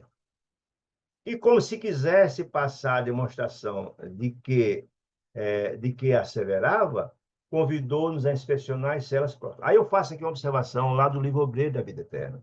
O Obreiro da Vida Eterna tem um capítulo em que essas regiões abismais de dor, de sofrimento das fontes, são visitadas. E é muito impressionante o trabalho lá. Porque lá conta a história de uma instituição que chama Casa Transitória Fabiana de Cristo, que ela é transitória porque ela se desloca, como se fosse uma nave, de locais para locais. E eles trabalham nessa região do abismo terrível. E narra a visita da dirigente, um grupo de trabalhadores, do qual André Luiz estava presente, nessa região desse espantando de dor, mostrando a situação dramática, como esses espíritos são localizados, com um espírito profundamente brutalizado que castigavam incessantemente as entidades estavam lá, mergulhadas no pântano, só a cabeça de fora, açoites, é uma coisa brutal. Está no capítulo 8, quem quiser dar uma lida lá, que vale muito a pena. Mas até esses são excepcionados. E eles foram lá para ler o Evangelho, tentar esclarecer, mesmo contra toda a brutalidade, porque no dia seguinte havia um grande resgate nesses sítios, é a providência de Deus. para resgatar todas as criaturas. Essas regiões todas sofrem assistência, todos passam. Ninguém, nenhum filho de Deus deixa de ser assistido, inclusive esse, né? Quantos doentes agora internados? Sim, aí eles começam, então, adentram, perguntam ao asilo, como é que é o trabalho? E o asilo começa a dizer, as criaturas são internadas na casa dele, visando o tratamento para futuro resgate para a mansão. Aí ele pergunta, quantos agora internados na casa? O asilo, a pessoa respondeu sem titubear. Olha, temos 3 amigos em franca situação de inconsciência, estão ainda sem consciência. Depois de alguns passos, ouvimos gritaria estentórica, André narrando, lá dentro da casinha dele. As acomodações reservadas aos enfermos jaziam no fundo da casinha, à maneira de largos boxes de confortável cavalariça, como se fosse um estábulo de animais. Pessoal, porque a situação ali é brutal e tem um aspecto da segurança. É como se fosse um estábulo, tem aquele cercadinho para os cavalos, muito bem. As camas, o local era tipo umas celas, estavam lá, muito bem. Essa é a figura mais adequada de Sandra Luiz, a nossa tarefa descritiva daquele ambiente, como se fosse um estábulo. Porque a construção em si denunciava a rusticidade, não podia estar sofisticado no meio daquilo, né? E segurança, porque aquelas criaturas estavam em estado de brutalidade, tem que estar seguros, trancafiados, não atacam. Olha que coisa complicada. Naturalmente adstrita aos objetivos de contenção, estavam lá presos. Do contrário, essas criaturas avançariam, estão no estado de brutalidade. Eles foram resgatados, sabendo, por intercessão, né? Mas estão no estágio de inconsciente, brutalizado, mas estão no processo. Estão lá segregados para, quando se melhorarem, serem resgatados pela casa. À medida que nos acercavam do refúgio, desagradava um mau cheiro, odor, nos afetava as narinas de Isabel Luiz. Respondendo à inquirição íntima, respondeu Silas: vocês não ignoram, fala sobre o mau cheiro, o odor terrível. Vocês não ignoram que todas as criaturas vivem cercadas de um halo vital. Olha que informação bacana. Nós exalamos um halo vital de vida dentro de nós. E a gente dá o que tem, a gente exala o que tem dentro. Olha que interessante. O halo vital de energias, que eles vibram no âmago do ser, e esse halo é constituído de quê, gente? Por partículas de forças que se irradiam em todos os lados. Ou seja, esse halo ele exala por todos os poros. Todos os poros, esse halo é estabelecido. Por isso, quando estamos diante de grandes almas, de grandes espíritos, você sente o cheiro de perfume, cheiro de éter, porque a gente dá o que tem. As criaturas têm um coração purificado, eles exalam no seu espírito a sua pureza, a sua beleza, a sua delicadeza. Então, o odor, o cheiro, cheiro de rosa, cheiro de perfume, etc, etc. Né? É, é, irradia todos os lados, impressionando-nos o olfato, o mau cheiro de André Luiz, que exalava daquelas criaturas, de modo agradável ou desagradável, dependendo do estágio, né? Segundo a natureza do indivíduo, que irradia. Porque ninguém pode dar o que não tem, não é assim, gente? Dizia Jesus que a gente tira do bom tesouro do coração as boas coisas e tira do mau tesouro do coração as más coisas. Exatamente, a gente dá o que tem. Assim, disse ele, quando, assim sendo, qual acontece na Terra, cada entidade aqui, no mundo espiritual, se caracteriza pela exalação peculiar, elevado ou atrasado, feliz ou infeliz, mal cheiroso, terrível ou perfumado, depende do estágio. Sim, disse lá e eu, simultaneamente. Entretanto, o cheiro alarmante de carne em decomposição, apodrecida, olha que coisa terrível, mau cheiro, era para nós ali um acontecimento excepcional. Silas, percebendo a estranheza, endereçou interrogativo olhar ao Zio, que respondeu e disse: amigo, temos aqui o nosso irmão Cocino, cujo pensamento dele, olha, o pensamento continua enrodilhado no corpo sepulto, corpo de carne, apodrecido lá do túmulo, de maneira total. A ligação dele está com isso, porque ele exala os perfumes, está ligado ainda ao corpo, porque ele exala o perfume da decomposição do corpo. Olha que coisa terrível, né? Entretanto, enredado a lembrança dos abusos que cometeu quando encarnado, a que se entregou na carne, ainda não conseguiu desvencilhar-se da lembrança daquilo que foi, trazendo a imagem do próprio cadáver à tona de todas as suas recordações. Está passando aquela imagem e ele exala exatamente esse cheiro de decomposição de carne podre. Olha que coisa terrível, né? Silas não teceu qualquer comentário novo, porque atingimos de chofre ao primeiro abrigo, cuja porta, gradeada, nos deixava contemplar. Lá dentro, um homem envelhecido, de cabeça pendida entre as mãos, e ia clamar. Essa criatura está lá trancafiada. Ele falou do Cocino, que falou um pouco tempo. E falou desse outro agora, que estava lá, trancado e reclamando. Chame meus filhos, chame meus filhos. Aí então ele disse, esse é o nosso irmão Veiga, de sozinho. Mantém fixa a ideia do mal que cometeu na herança econômica. Olha, os graves erros do apego econômico e monetário. A gente deve entender, gente, que nós não temos nada. Nós somos mero usufrutuário dos bens que Deus nos concede para as nossas finalidades. Quando utilizamos mal essas questões, vem as consequências. E quando a gente desencarna, não leva nada. Quando a gente encarna, não traz nada material. E quando a gente desencarna, não leva nada material. A gente leva aquele tesouro que a traça não come, ferrugem não corrói, como diz Jesus, que é o bem que a gente fez. É o depósito que eu falo espiritual, não é? Muito bem. Então, ele continua ligado a isso, disse ele. Veiga e tal. Mantém ideia fixa na herança que perdeu ao desencarnar, pegado o ouro. Vasta quantidade de ouro e de bens que passou à propriedade dos filhos, três rapazes que concorrem no mundo ao melhor e maior quinhão. Aí, passaram a perna em alguém, melhor e maior quinhão. Prevalecendo para isso de juízes venazes comprados, sentenças compradas, e rábulas inconscientes. Naquela época, tinham poucos advogados, eram rábulas, eram pessoas que eram práticos, não eram advogados formados. Então, essas criaturas inconsequentes, com juízes venais, conseguiram fazer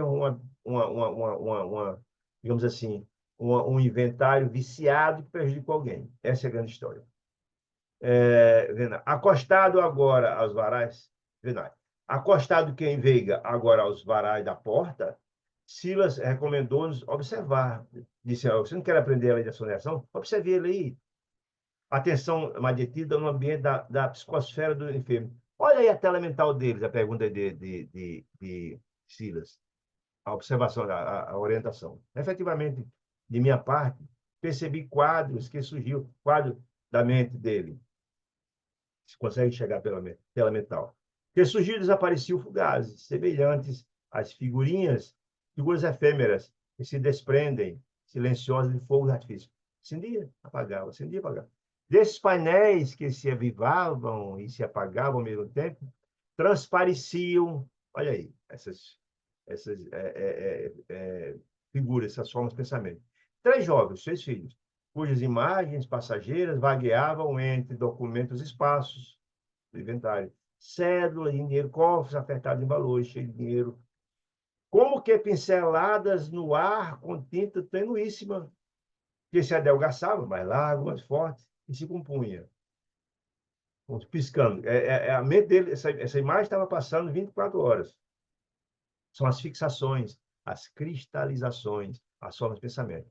Compreendi que registrávamos as formas de pensamento criadas pelos pensamentos, pelas lembranças de nosso amigo, a reminiscência, que de certo, na situação em que se nos apresentava, não podia de momento senão viver o seu drama íntimo, de revolta, sem dúvida nenhuma. Tal a insistência na fixação mental em que se desenrolava. Ele não conseguia se desvencilhar do dinheiro, na justiça que ele se achava, na revolta, etc. E estava o tempo todo vivendo isso. Você não tem sossego, vive isso 24 horas. Imagina que drama, né? Amparado, evidentemente, pelas vibrações de Silas, que aplicou energia sobre ele, o passe, etc., mesmo de longe, percebendo, segundo percebi, esfregou os olhos como se buscava libertar-se de garoa imperceptível e assinalou a presença. Ele estava só vendo a imagem. Aí percebeu a presença de Silas, André Luiz e lá e também Osílio, né? Aí avançou de salto para ele da grade e apoia-se nas grades, se não agrediria, né? Que se separavam, que era uma prisão mesmo. Gritou dementado: quem sois? Luizes? Luizes? E derramou-se em lamúrias e reclamações que nos tocavam o coração. Aí começou a contar a história. Eu lutei mais de 25 anos para reaver a herança que me cabia pela morte de meus avós. Ou seja, certamente houve aí um inventário litigioso.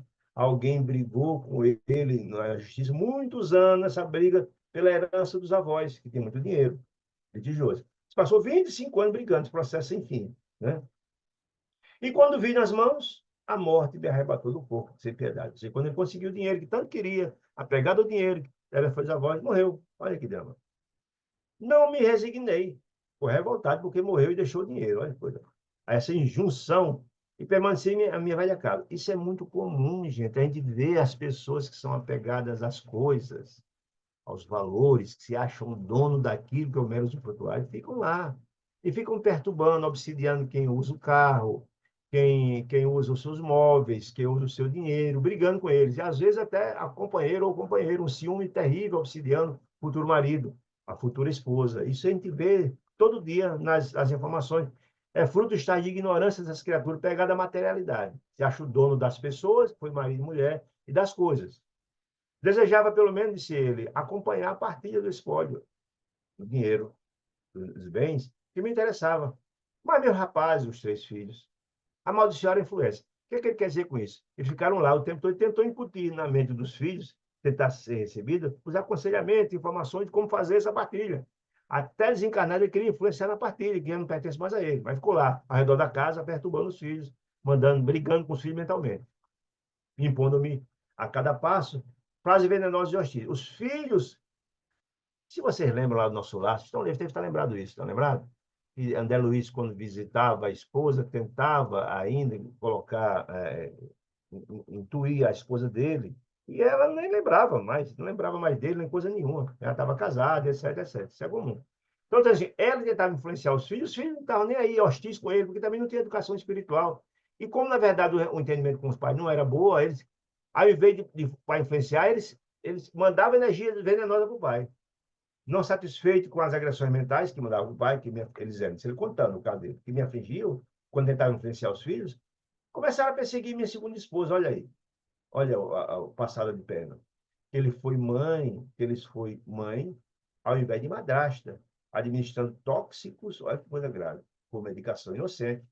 Até que a pobrezinha foi internada numa casa de loucos, sem esperança de reparação. Ou seja, os filhos, os 3, que é a segunda esposa dos irmãos desencarnados, de Veiga, que tratou os filhos como se fosse uma mãe, não uma madrasta, tratou com muito amor. Mas os filhos que não têm educação espiritual envenenaram a mulher, davam veneno a ela sempre como se fosse remédio, até que ela enlouqueceu e foi internada no hospício. Imagine aí. Com o objetivo de quê? Que ela morresse e eles ficassem todo o dinheiro. Se ele falar do quinhão maior, que eles estavam pegando o dinheiro que iria ser repartido com a segunda esposa de Veiga, que tinha direito por herança, né? O que denota espíritos profundamente atrasados dos filhos, ele e também os filhos, né? Tudo por causa do rico dinheiro, disse ele. E aí, ó, a doutrina espírita mostra isso. A prova do dinheiro é muito mais rude, muito mais difícil do que a prova da miséria. Nem todo mundo está preparado para ter dinheiro e poder. E se você quer conhecer alguém, dê dinheiro e poder. Isso é um fato. Tem gente que não tem nada de uma para outra, fica com dinheiro, não conhece mais ninguém, trata todo mundo mal, embrutece, é uma coisa louca. Isso é fato, né? Tudo por dinheiro, disse ele, que os malandros queriam pilhar. Pilhar quem? A segunda esposa, a madrasta. Diante de tal injustiça, pensa... Aí ele ficou revoltadíssimo, revoltado com essa ação que envenenaram a esposa, que não tentava influenciar os filhos. Diante de tal injustiça, pensei em suplicar o favor dos seres que povoam as trevas. Olha aí. Porque somente os gênios do mal devem ser os fiéis executores de grande vingança. Sei dele ver correr, dele perdoar os filhos, que deve influenciar. Recorreu por sintonia às criaturas das trevas. Pediu. Quem tem que entender isso, gente? Está lá dito no livro Entre a Terra e o Céu. A prece você faz rogando ajuda aos benfeitores, né? Essa é a prece. Quando você, na verdade, você faz as criaturas do mal, você não é a prece que dá o nome. Você tem outro nome agora, não estou lembrado, mas você, na verdade, chama essas criaturas, você é parceiro do seu grave erro, né? Você chama eles. E aí tem as graves consequências, porque aquelas criaturas que vêm em seu socorro pela brutalidade dele, vêm para fazer suas satisfações pessoais, ser feliz em fazer o mal, você que pede ajuda, eles têm responsabilidade, como você também tem. Todos são parceiros desse grave erro, né? Grave erro. E ele foi pedir ajuda das criaturas das trevas infelizes, para os gênios do mal, infernais, para punir os filhos que foram injustos com a esposa dele. Olha que coisa grave. Olha o estágio do processo. O grave compromisso que ele assumiu diante da espiritualidade, diante, na verdade, dos seus programas, diante das criaturas das trevas, está ali. Pediu ajuda às criaturas das trevas, que quando ele desencarna é arrebatado para lá. Por quê? São parceiros, ele e as criaturas trevais, né? Tentou enxugar lágrimas de desespero e acrescentou: Dizei-me por que motivo terei alimentado infelizes ladrões quando julgava acariciar a filha de minha alma, disse ele. Casei-me quando moço, disse ele, quando moço, acalentando o sonho de amor e gerei espinho de ódio. Certamente tem influência na formação que o pai não passou esses valores para os filhos. A gente tem que entender que as nossas responsabilidades são muito grandes. Nós não somos donos dos filhos. Nossos filhos são filhos. São espíritos que nos confiados por Deus para orientá-los. Se você não passa valores, como é que você pode cobrar valores depois? Nossa obrigação de ajudá-lo, de despertar, de podar as más inclinações que você não faz, meu amigo. Aí vem a consequência depois. Muito bem. E como a voz de Silas pedindo a ele perdão, que ele perdoasse, que se acalmasse, etc., ele ficou com raiva e disse: Nunca perdoarei. Recorri aos infernos, sabendo que os santos me aconselhariam a conformidade do sacrifício, a se conformar. Não, mas eu não perdoarei jamais. Por isso eu pedi ajuda aos infernos, às criaturas infernais, disse ele. Quero que os demônios torturem meus filhos, disse ele, tanto quanto meus filhos me torturam. Olha aí o estágio de brutalidade que ele se encontra ainda, né? E o apego, né? Transformando o choro em convulso choro em gargalhadas dele, mostrando um estado de profunda perturbação espiritual, que ao mesmo tempo sofria e ao mesmo tempo ria dessa situação dramática, né? Passou a bradar: meu dinheiro, exijo meu dinheiro, como se já fosse proprietário de alguma coisa e pudesse exigir alguma coisa. Impressionante, né? Então, Silas voltou-se para Osío, compadecido, e disse: Sim, por agora a situação do nosso amigo é demasiadamente complexa.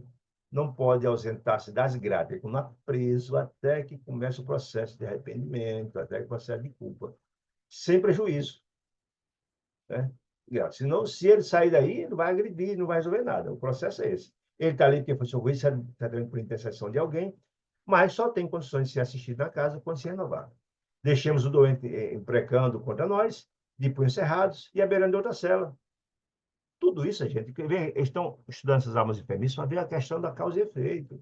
Então, por que essa criatura está aí? É o efeito de sua ação, é a reação de sua ação, é o efeito de sua causa. A gente colhe o que planta. Esse é isso. Pegar apontamentos para a gente ler e entender isso. Um saberá de outra cela.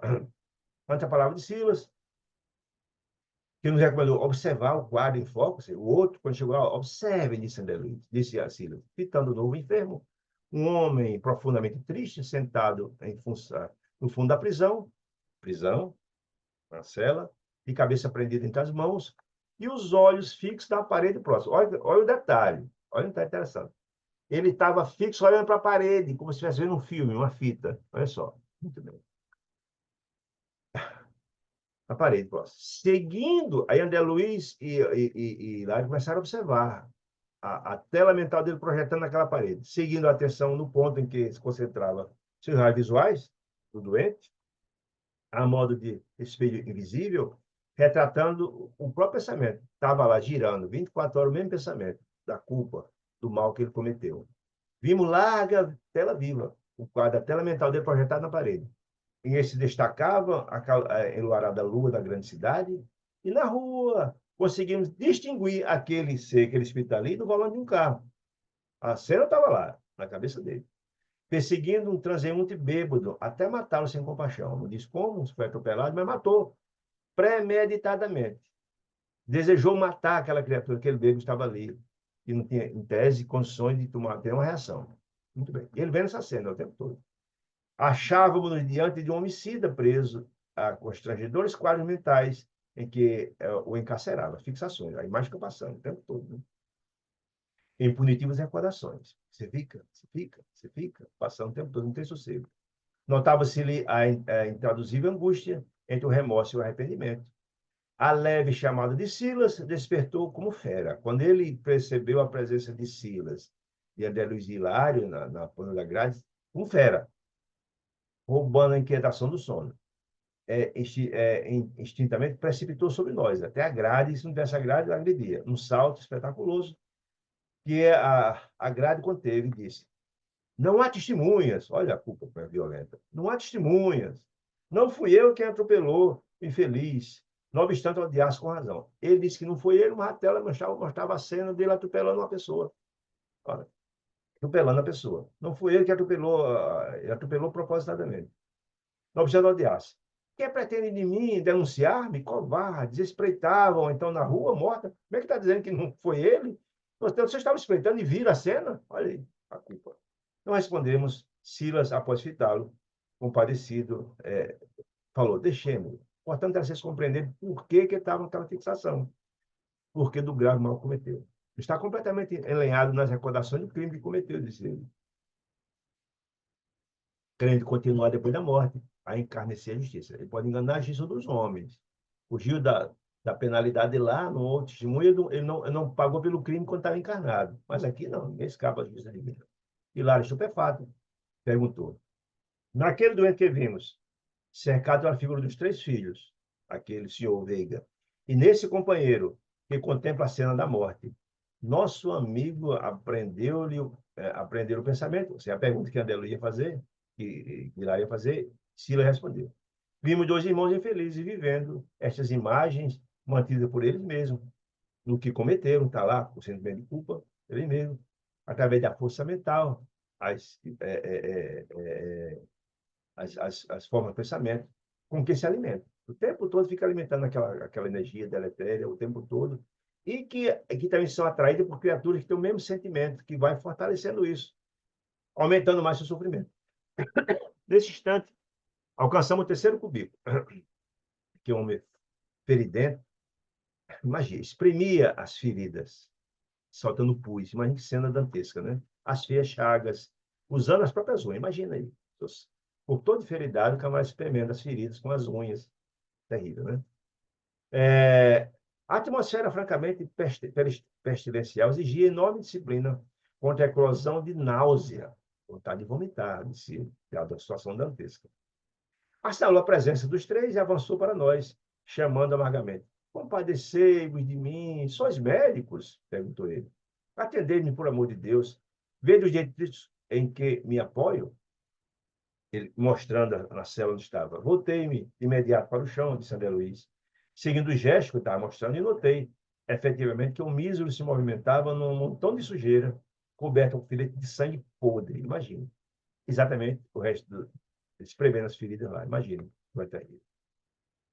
Semente, depois de mais atenção, na tela mental, e Silas pediu para eles observarem, averiguei que o quadro repugnante era constituído de margas pelas emanações mentais, pelo pensamento dele, das formas de pensamento, sentimento de culpa, do companheiro infeliz sobre nossos olhares.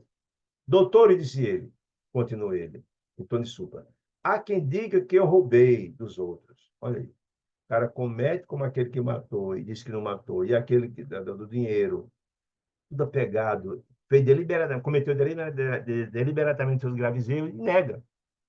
Esse é o processo, é o estágio dessas criaturas. Enquanto você não compreende o seu erro, não tem a noção do seu erro, vem a culpa e deseja mudar, você está distante da mudança.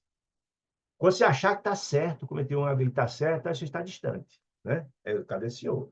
Aquele dia que eu roubei os dos outros, a fim de satisfazer meus vícios no prostíbulo que eu frequentava, disse ele. Mas é mentira, disse ele. Juro-nos que morava no bordel, pois tipo de caridade. Imagina, alguém morar no bordel com caridade. As mulheres desditosas requeriam defesa. Vocês eram um cafetão que explorava aquelas pobres mulheres, roubava o dinheiro delas, a fim de protegê-las. Auxiliava-as quando pôde, segundo era a caridade, fazia ela, né? Ainda assim, adquiri junto delas a enfermidade, daquele ambiente dantesco, terrível, que me aniquilou o corpo físico e que ainda me empesta a respiração. Você respira o que você tem, né? Naquela história, o hálito mental, o hálito vital, convertendo-se aqui no meu próprio hálito, exatamente. Você respira aquilo que você tem dentro de você. Socorrei-me, disse ele. Quem sois? Por quem sois? Socorrei-me, disse ele. A petição dos roubos, contudo, derramava-se em tom imperativo, não era de caridade, não. Como se as palavras humildes do petitório fossem apenas um disfarce de uma ordem tiranizante, obrigando, mostra o estado de brutalidade que essa criatura estava. Cometeu gravíssimos erros, continuou achando que estava certo e estava tentando obrigar que a caridade fosse feita, porque não merecia ainda nesse aspecto, né? Exigir. as coisas. O assistente convidou na retirada e explicou: é um antigo e inveterado gozador que despendeu em prazeres inúteis largos recursos que não pertenciam e roubava das mulheres, das prostitutas. Terrível, né? Por muito tempo ainda, a mente dele oscilará contra a irritação, entre a irritação e o desencanto, nutrindo o ambiente horrível que se fez fulcro de desequilíbrio. Está colhendo o que plantou, nada mais, nada menos. Né? De regresso à casa de Osío, disse ele, perguntei sem preâmbulos: nossos irmãos doentes, desse modo, estarão segregados até que se renovem? A pergunta que ele faz a Silas. Silas, perfeitamente, meu amigo. O que devem fazer para atingir a melhora necessária? Perguntou Hilário, com assombro. Nosso amigo sorriu lá, Silas, e respondeu: meu amigo, o problema é de natureza mental. Modifique as próprias ideias e modificação. Renovem-se, tenha compreensão dos seus erros, da sua culpa, dos seus erros, e faça a renovação, transforme-se, faça prece a Deus, busque mudar seus atos, mudar seu coração, e aí a coisa se renova. Enquanto você achar que está certo, cometendo erro, e etc., está longe. Né? Renove-se, e as coisas se renovam. Esse é o processo. Tem que renovar por dentro, o coração, transforme-se, né? Disse ele. Ah, Victor. Entregou-se a ligeira pausa, mostrou um brilho no olhar, percussiente e disse com segurança: isso, porém, meu amigo, renovar não é tão fácil. A gente sabe disso. Às vezes a gente tem compreensão dos males. Às vezes a gente comete determinadas coisas atinas, que a gente, puxa, mas como é que pode? Eu já tenho consciência e continuo fazendo esse tipo de coisa. A gente se sente culpado porque a nossa probidade interior, nosso Deus interior grita alto, reprova. Porque mudar é difícil. Mudar é difícil, não é coisa fácil. Há necessidade de muita disciplina, de muita vontade, muito desejo, e Deus ajuda se você faz sua atitude. Mudar sua atitude e praticar o bem. Consagram-se vocês, disse Silas, você e André Luiz, presentemente ao estudo especiais dos princípios da causa e efeito. Está aqui as consequências. Mas é preciso se mudar. É um processo difícil. Fiquem, pois, sabendo que né, nossas criações mentais preponderam fatalmente da nossa vida, ou seja, é um retrato da nossa vida. Nós hoje somos a melhor porção do que nós somos na vida inteira. Nós somos a somatória das nossas encarnações, somos o melhor. Mas já cometemos erros gravíssimos. Se não cometemos determinados fatos, nós já cometemos no passado. Somos criados simples e ignorantes. Libertam-nos esses pensamentos mentais. Libertam-nos quando se enraizam no bem, quando você pratica e vivencia o bem, você vai se libertando do mal. E encarceram-nos, prendem-nos quando se filma no mal. Aquele se fica encarcerado, como aqueles três, o pensamento. No 8, a fixação. Está lá encarcerado no mal que você fez. Que nos expressa a delinquência responsável. Eu cometer deliberadamente. Eleando-nos por essa razão ao vínculo sutil da culpa. A culpa fica lá, remoendo. A gente não esquece nada do mal que a gente fez. Nossa mente culpada fica cobrando de nós. Afirma velho dito popular, disse ele, que o criminoso volta sempre ao local do crime. Daqui podemos asseverar, daquele local, com aqueles três exemplos, podemos asseverar que, mesmo desfrutando da possibilidade de ausentar-se da paisagem do crime, o pensamento do criminoso está preso àquele ambiente. Não consegue desvencilhar, não. Ao ambiente e à própria substância da falta cometida. Veja, o atropelamento que matou ficou passando. Então não consegue fugir daquilo, está lá, completo de culpa. E reparando a nossa perplexidade, acrescentou: recordemos que deu explicação no capítulo passado, muito interessante. Ainda que o pensamento atuando na feição de onda, o pensamento gira. É uma onda que vai e volta. E onda com velocidade superior da luz, não é fácil, superior da luz. A força do pensamento é superior da luz, imagina a velocidade. E lembremos que toda a mente é dínamo gerador de força criativa, o tempo todo aquele pensamento girando, né? Ora, sabendo que o bem é a expansão da luz, quando você faz o bem, esse bem se reprograma, ele vai se alimentando, buscando a sintonia dos que praticam o mesmo bem, você vai alimentando dessa forma o pensamento. E volta retemperada, volta fortalecida para você, renovando-se, transformando-se. Né? E que o mal é a condensação da sombra. Junta, presa em você. Quando nos transviamos da crueldade para uns com os outros, nossos pensamentos, essas ondas, vão assimila o pensamento dos semelhantes, dos que desejam do mesmo jeito se aproveitar em processo obsessivo e volta para você carregado com toda essa carga de energia deletéria na forma de pensamento, embrutecida. É uma porta aberta para as obsessões, né? É, é, sim, o mal, quando está na sombra, quando nos transviar na crueldade dos outros, nossos pensamentos, ondas de energia sutil, de passagem por lugares de criatura, por sintonia, situações e coisas que nos afetam a memória, agem e reagem em si mesmo, sobre si mesmo, um circuito fechado, e trazem-nos de volta, assim, essa sensação, as sensações desagradáveis auridas ao contato com as obras infelizes. Essa é a história. Olha o que planta. O pensamento vai e volta, as formas de pensamento boas ou mais têm essa finalidade. Voltam sempre a gente, do bem ou mal. Estudando 3 tipos de almas, os 3 que falamos aqui, que deixaram na existência última somente quadros tristes e lamentáveis, gravíssimos e cometidos, nos quais não dispõem de atenuantes, cometer deliberadamente seus fatos, né? Que eles empalideceram as faltas, indiscutíveis. Não tem sequer o remorso, não tem sequer ainda a culpa. Porque o grande processo de mudança está aí. Quando você começa a entender que você cometeu seus erros e faz um esforço para não errar mais, é o processo de mudança. Mas ele não, os 3 já continuam achando que deram coisa certa, né? Os filhos do nosso amigo, que sofreram a fixação da usura, os 3 lá, que envenenaram a senhora, não receberam dele quaisquer recursos de educação dignificante para os habilitasse a ajudá-lo, não. Criaram os filhos egoisticamente do mesmo jeito, como ele, que só pensa em dinheiro. E eles estão tendo a mesma egoísmo contra a senhora, que foi a segunda esposa dele. Quando visitados pelas ondas do pensamento paternal, esses 3 filhos, que voltam ao centro da origem, carregados pelos princípios mentais de ódio e de egoísmo dos filhos, volta carregada essa energia deletéria que fica lá, a forma de pensamento dele girando dentro dele, passando o tempo todo. É aquela forma de pensamento que ele vem nascendo o tempo todo.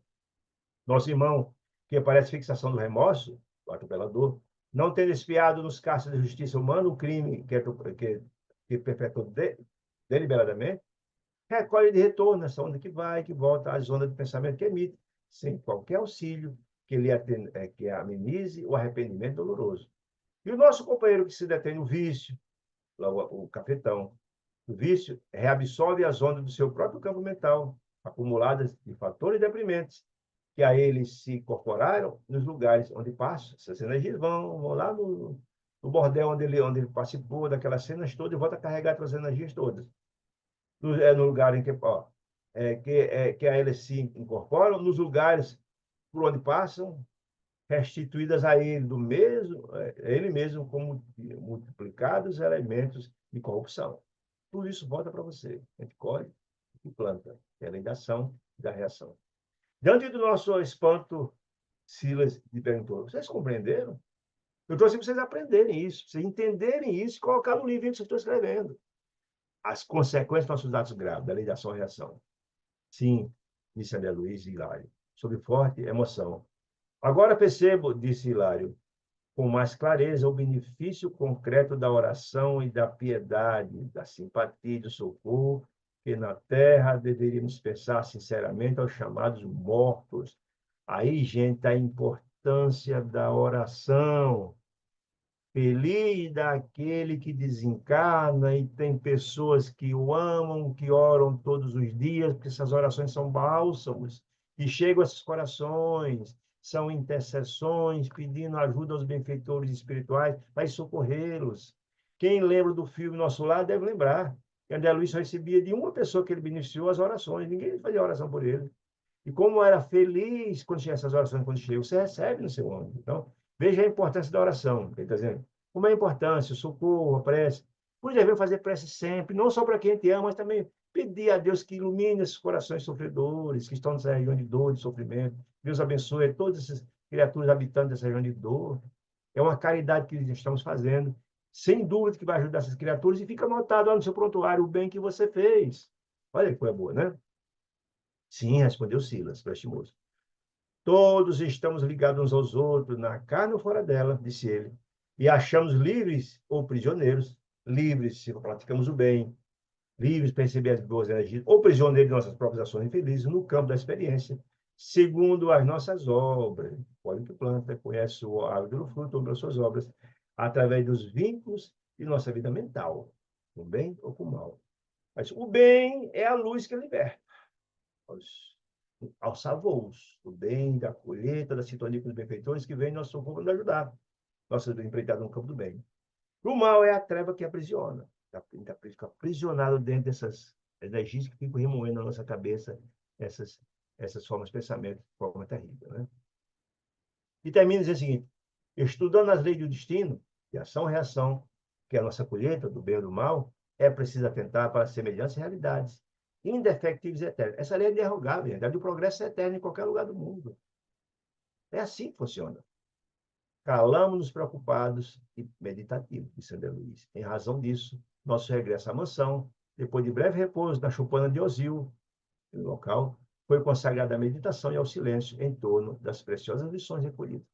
Veja, meus amigos, que lições importantes. Essa obra é muito rica, porque traz as informações, estuda caso a caso, vê porque as criaturas estão sofrendo tanto, pela falta de arrependimento, pela falta de autoiluminação, a importância da prece, a importância da vigilância, a importância do vigiar e orar, como dizia Jesus, tem que ser um mantra na vida da gente. É uma reflexão muito interessante, e toca os nossos corações. Por isso a importância da doutrina espírita, que nos faz pensar. Meu Deus, se eu quero ser feliz e sei que se eu cometer um ato infeliz, eu vou purgar aquilo, eu vou colher aquilo, é para nós um recado luminoso de esclarecimento e de educação. Então, meus amados irmãos, se tiver alguma pergunta, estamos aqui para responder, se for possível. Se não, queria agradecer muito a presença amorosa de vocês, essa parceria para a gente estudar junto, para a gente raciocinar sobre esses assuntos absolutamente fundamentais, fundamental na educação de cada um das nossas vidas, para que possamos tornar a nossa reencarnação mais proveitosas e voltar para casa felizes e termos o que colher no campo do bem. Fique com Deus, uma semana de muita paz, convidando-nos para nos encontrar na próxima quarta-feira, se Deus nos permitir. Fique com Deus. Felicidades. Ótima semana.